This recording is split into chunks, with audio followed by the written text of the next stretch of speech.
नमस्कार दोस्तों, मैं ज्योति गुप्ता आप सभी का स्वागत करती हूं हमारे अपने YouTube चैनल फ्यूचर गोल्स में। तो आज इस वीडियो में हम पढ़ने वाले हैं बहुव्रीहि समास। तो सबसे पहले जानेंगे कि बहुव्रीहि समास किसे कहते हैं। तो इसकी परिभाषा होती है, बहुव्रीहि समास किसे कहते हैं? अन्य पदार्थ प्रधानो बहुव्रीहि। अन्य पदार्थ प्रधानो बहुव्रीहि। तो बहुव्रीहि समास किसे कहते हैं? जिस समास में समस्त पद के अलावा किसी अन्य पद की क्या होती है? किसी अन्य पद की प्रधानता होती है, उसे बहुव्रीहि समास कहते हैं। अन्य पदार्थ प्रधानो बहुव्रीहि, यानी कि अन्य पद का अर्थ क्या हो? प्रधान हो। वह कौन सा समास होता है? बहुव्रीहि समास होता है। जैसे कि समास में दो पद होते हैं, पूर्व पद और उत्तर पद। तो ना इसमें पूर्व पद की प्रधानता होती है और ना ही उत्तर पद की प्रधानता होती है। किसी अन्य पद की प्रधानता हो वहाँ पर बहुव्रीहि समास होता है। जैसे कि इसका उदाहरण है, पीताम्बरः, पीताम्बरः, नीलाम्बरः, नीलाम्बरः। तो इसका होगा समास विग्रह जब करेंगे तो होगा पीतम, पीतम अम्बरम, पीतम अम्बरम यस्य सः, पीतम अम्बरम यस्य सः, पीतम अम्बरम यस्य सः। पीला है अंबर जिसका, अर्थात वो कौन है? तो पीताम्बरा पीतम अम्बरम यस्य सः, पीला है अंबर जिसका। तो यहाँ पर किसी अन्य पद की क्या हो रही है? अन्य पद प्रधान है। पीताम्बरा है पीतम अम्बरम यस्य सः, ना इसमें पीतम की प्रधानता है और ना ही अम्बरम की। किसी अन्य पद की प्रधानता हो वहाँ पर बहुव्रीहि समास होता है। इसी प्रकार है नीलाम्बरः। तो इसका होगा नीलम अम्बरम, नीलम अम्बरम यस्य सः, नीलम अम्बरम यस्य सः। इसके अलावा है, जैसे कि है जितेंद्रियः, जितेंद्रियः, दशाननः, दशाननः। तो जितेंद्रियः का समास विग्रह क्या होगा? जितानि,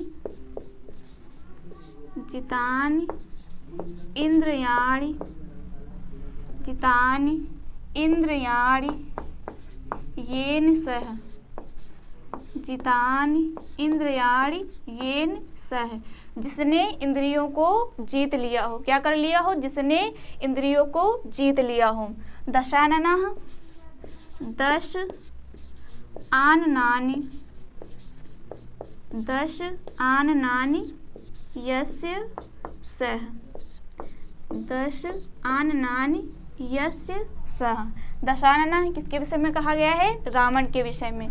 तो इसका विग्रह होगा दश आननानि यस्य सः। 10 हैं आनंद जिसके, अर्थात वह कौन है?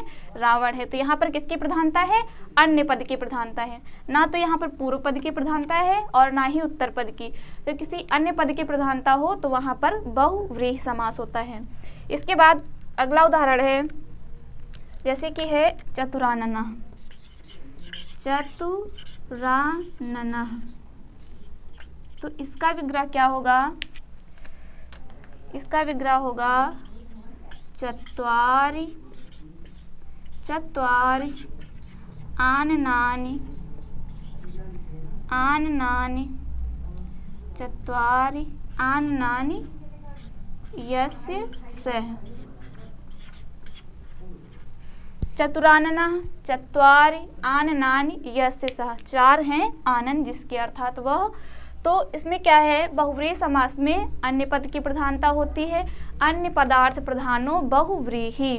तो जिस समास में अन्य पद की प्रधानता हो, समस्त पदों के अलावा किसी अन्य पद की प्रधानता हो, वहाँ पर बहुव्रीहि समास होता है। जैसे कि उदाहरण है पीताम्बरः है, तो हो जाएगा पीतम अम्बरम यस्य सह, पीला है अंबर जिसका, अर्थात वो, तो क्या है यहाँ पर अन्य पद की प्रधानता है। उसी प्रकार है नीलाम्बरः है, तो हो जाएगा नीलम अंबरम यस्य सह, अर्थात नीला है अंबर जिसका, वो भगवान शिव। जितेंद्रियः जितान इंद्रियाणि येन सह, जिसने इंद्रियों को जीत लिया हो। दशाननः 10 आननानि यस्य सह, 10 हैं आनन जिसके। चतुराननः 4 आननानि यस्य सह, तो 4 हैं आनन जिसके, अर्थात वो।